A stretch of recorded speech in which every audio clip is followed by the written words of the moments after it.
Coming to the second part of this chapter, now let's study about the pineal gland. Pineal gland forebrain के dorsal side पर locate हुआ रहता है। Forebrain की कौन सी साइड पर? डोर्सल साइड पर। पिनील एक हार्मोन्स का सिक्रीशन करता है, उसे कहते हैं मेलाटोनिन। मेलाटोनिन की क्या काम होता है? तो मेलाटोनिन बहुत ज़्यादा इम्पॉर्टेंट रोल अदा करता है 24 आवर डायर्नल रिदम जो है हमारी बॉडी की, उसको रेगुलेट करने में मेलाटोनिन का बहुत ज़्यादा अहम रोल होता है। जैसे एग्जांपल की बात करें तो ये नॉर्मल रिदम को मेंटेन करने में बहुत मदद करता है, स्लीप वेक साइकिल की, बॉडी टेम्परेचर की, और इसी के साथ साथ मेलाटोनिन पिगमेंटेशन को इन्फ्लुएंस करती है, मेटाबॉलिज्म को इन्फ्लुएंस करता है, मेंस्ट्रुअल साइकिल को, और साथ साथ डिफेंस कैपेबिलिटी को। ठीक है, मेलाटोनिन क्या क्या करता है? मेटाबॉलिज्म को इन्फ्लुएंस करता है, पिगमेंटेशन को, मेंस्ट्रुअल साइकिल को, और डिफेंस कैपेबिलिटी को। पिनील ग्लैंड फोर ब्रेन की डोर्सल साइड पर प्रेजेंट होता है। मेलाटोनिन का सिक्रीशन करता है। मेलाटोनिन 24 आवर जो डायर्नल रिदम होती है, जो एक हमारी बॉडी का एक सिस्टम होता है कि हाँ हमें इस वक्त ये करना है, इस वक्त ये करना है, इस टाइम हमें सोना है, ये करना है, तो ये जो हमारा रिदम होता है बॉडी का, इसको मेंटेन कौन करता है? मेलाटोनिन। एग्जाम्पल की बात करें तो normal rhythm, sleep wake cycle की, बॉडी टेम्परेचर की, और इसी के साथ साथ मेलाटोनिन मेटाबॉलिज्म को इन्फ्लुएंस करता है, पिगमेंटेशन को, मेंस्ट्रुअल साइकिल को, और साथ में डिफेंस कैपेबिलिटी को भी। Then we comes to the thyroid gland. Thyroid gland दो लोब से मिलकर बनी होती है, जो ट्रेकिया के दोनों साइड पर प्रेजेंट होती है, मतलब राइट में भी और लेफ़्ट में भी। दोनों लोब्स जो होती हैं वो थिन फ्लैप कनेक्टिव टिश्यू से कनेक्ट हुई रहती है, जिसको कहते हैं इस्थमस। तो इस्थमस क्या है? दोनों लोब्स को इंटरकनेक्ट वाला एक फ्लैप कनेक्टिव टिश्यू है, जो थायराइड की दो लोब्स को आपस में कनेक्ट करते हैं। थायराइड ग्लैंड किससे मिलकर बनी होती है? तो ये फॉलिकल से और स्ट्रोमल टिश्यू से मिलकर बनी होती है, और हर एक थायराइड फॉलिकल फॉलिकुलर सेल से कंपोज हुई रहती है, जो एक कैविटी को एनक्लोज किए रहती है। ये फॉलिकुलर सेल दो हार्मोन का सिंथेसिस करती है, एक T4 एंड एक T3। ठीक है, ये फॉलिकुलर सेल क्या सिंथेसाइज करते हैं? दो हार्मोन, टेट्रा आइडोथायरोनिन या फिर थायरॉक्सिन, जिसको क्या कहते हैं? थायरॉक्सिन क्या है? T4, एंड ट्राई आइडोथायरोनिन जो क्या है? T3। आयोडीन बहुत ज़्यादा ज़रूरी है इस हार्मोन के सिंथेसिस के लिए जो थायराइड में बन रहा है। अगर आयोडीन की डिफिशिएंसी हो जाती है डाइट के में, तो इससे क्या हो जाता है? हाइपोथायरॉयडिज्म हो जाता है और थायराइड ग्लैंड का एनलार्जमेंट हो जाता है। ठीक है, अगर आयोडीन की कमी हो रही है हमारे खाने में, जिसकी वजह से क्या होगा? हाइपोथायरॉयडिज्म हो जाएगा, और थायराइड ग्लैंड की क्या हो जाएगी? थायराइड ग्लैंड की क्या हो जाएगी? एनलार्जमेंट, वो बड़ा हो जाएगा साइज़ में, और इस हुई को क्या कहते हैं? गॉइट्री। हाइपोथायरॉयडिज्म प्रेगनेंसी के दौरान अगर हो जाती है तो उससे क्या होगा? डिफेक्टिव डेवलपमेंट होगा, और साथ में डिफेक्टिव डेवलपमेंट और मैच्योरेशन किसका? ग्रोइंग बेबी का, जिसकी वजह से स्टंटेड ग्रोथ हो जाती है, जिसको क्या कहते हैं? क्रिटिनिज्म, मेंटल रिटार्डेशन हो जाता है, लो इंटेलिजेंट क्वेश्चन हो जाता है, abnormal skin deaf mutism etcetera. तो इन्होंने सिम्टम बताए हैं क्या क्या हो सकता है हाइपोथायरॉयडिज्म के केस में। अगर कोई प्रेग्नेंट वुमन के अंदर ये कंडीशन हो जाती है तो उससे क्या होगा? जो उसका ग्रोइंग बेबी है उसके अंदर डिफेक्टिव डेवलपमेंट होगा, उसका मैच्योरेशन में डिफेक्टिव डेवलपमेंट होगा, मैच्योरेशन में कमी आने लग जाएगी, जिसकी वजह से ग्रोथ स्टंट हो जाएगी, रुक जाएगी, और इसी कंडीशन को क्या कहते हैं? क्रिटिनिज्म। मेंटल रिटार्डेशन हो जाएगी, low intelligence quotient, abnormal skin deaf mutism etcetera. Adult women में हाइपोथायरॉयडिज्म मेंस्ट्रुअल साइकिल को कॉज कर सकती है टू बिकम इरेगुलर। हाइपोथायरॉयडिज्म की वजह से क्या हो सकता है? मेंस्ट्रुअल साइकिल इरेगुलर हो सकती है। थायराइड ग्लैंड की कैंसर की वजह से, या फिर थायराइड ग्लैंड में नोड्यूल्स की फॉर्मेशन की वजह से जो रेट है सिंथेसिस का और जो सिक्रीशन है थायराइड हार्मोन का, वो इंक्रीज़ हो जाता है to the abnormally high levels. ठीक है, एबनॉर्मली हाई लेवल तक के क्या हो जाता है? इंक्रीज़ हो जाता है अगर थायराइड ग्लैंड में कैंसर हो जाता है, या फिर थायराइड ग्लैंड में नोड्यूल्स का डेवलपमेंट हो जाए, तो जिसकी वजह से जो सिंथेसिस और सिक्रीशन है थायराइड हार्मोन का, वो इंक्रीज़ हो जाता है टू एबनॉर्मली हाई लेवल, जिसकी वजह से हाइपरथायरॉयडिज्म की कंडीशन हो जाएगी।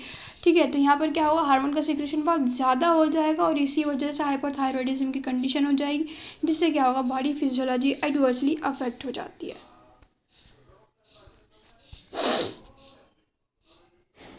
ये डायग्राम शो कर रखा है। The first one is the diagrammatic view of the position of the thyroid and parathyroid.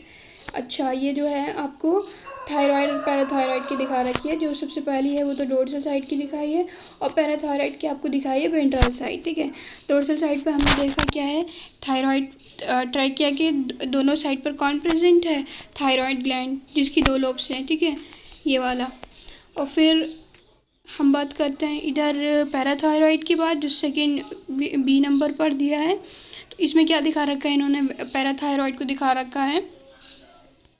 Parathyroid जो कि रेड डॉट से दिखाए हुए हैं, ये 4 लोब्स। तो ये कहाँ पर प्रेजेंट है, वेंट्रल साइड पर प्रेजेंट है। ठीक है, अब हम बात करते हैं थायराइड हार्मोन की क्या काम होता है। तो थायराइड हार्मोन बहुत अहम रोल करता है बेसल मेटाबॉलिक रेट को रेगुलेट करने में। ठीक है, थायराइड हार्मोन क्या करता है, regulation of the basal metabolic rate, ये बीएमआर का रेगुलेशन करता है। ठीक है, थायराइड हार्मोन, ये हार्मोन रेड ब्लड सेल को भी सपोर्ट करता है। These hormones also support the process of red blood cell formation. ठीक है, आरबीसी के फॉर्मेशन को भी ये सपोर्ट करता है। ये थायराइड हार्मोन कार्बोहाइड्रेट के मेटाबॉलिज्म को कंट्रोल करता है, प्रोटीन्स को और फैट को। वाटर और इलेक्ट्रोलाइट का मेंटेनेंस, वाटर और इलेक्ट्रोलाइट बैलेंस जो है उसको मेंटेन करने में भी थायराइड हार्मोन इन्फ्लुएंस करता है। ठीक है, वाटर और इलेक्ट्रोलाइट बैलेंस के मेंटेनेंस को भी थायराइड इन्फ्लुएंस करता है, थायराइड हार्मोन। थायराइड ग्लैंड एक प्रोटीन का सिक्रेशन करता है जिसको कहते हैं थायरोकैल्सीटोनिन। ठीक है, थायराइड ग्लैंड से थायरॉक्सिन भी हो रहा है, मतलब दो हार्मोन ऊपर पढ़ लिया हमने, टेट्रा आयोडोथायरोनिन और एक थायरॉक्सिन। ठीक है, अब ये कह रहा है कि एक प्रोटीन, थायराइड ग्लैंड एक और प्रोटीन हार्मोन सिक्रेट करता है, एक और नहीं, ये टेट्रा आयोडोथायरोनिन और थायरॉक्सिन प्रोटीन्स शायद नहीं हैं, थायराइड ग्लैंड प्रोटीन ही है, मैं इस बारे में कंफर्म नहीं हूँ, sorry for that, I will tell you in another video कि कौन कौन से हार्मोन प्रोटीन्स हैं और कौन कौन से नहीं हैं। Thyroid gland also secretes a protein hormone called thyrocalcitonin which regulate the blood calcium level.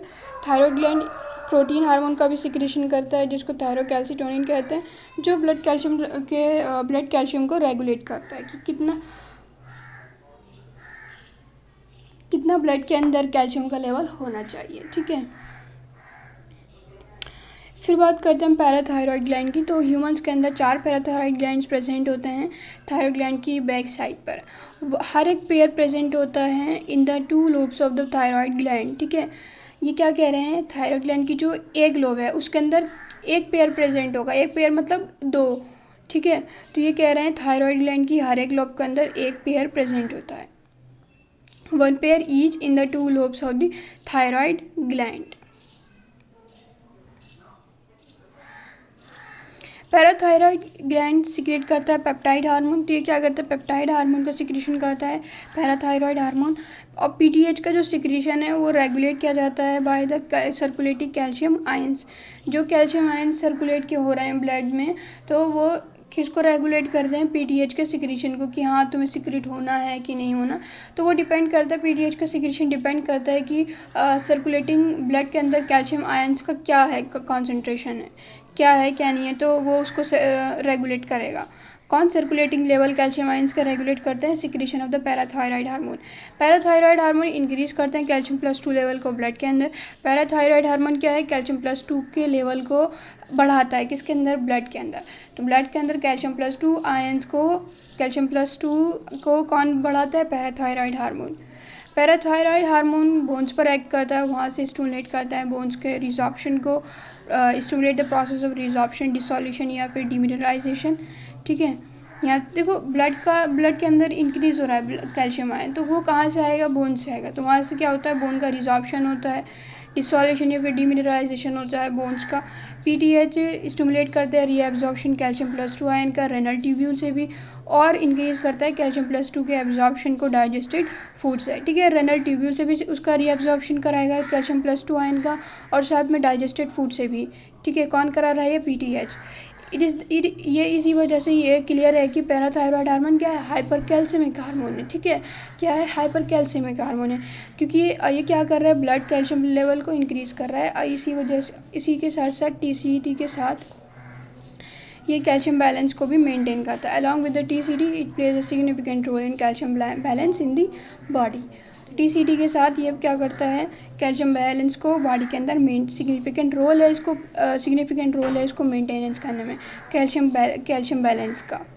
Calcium TCT के साथ जो PTH है, इसका काफ़ी अहम रोल है कैल्शियम बैलेंस में हमारी बॉडी के अंदर।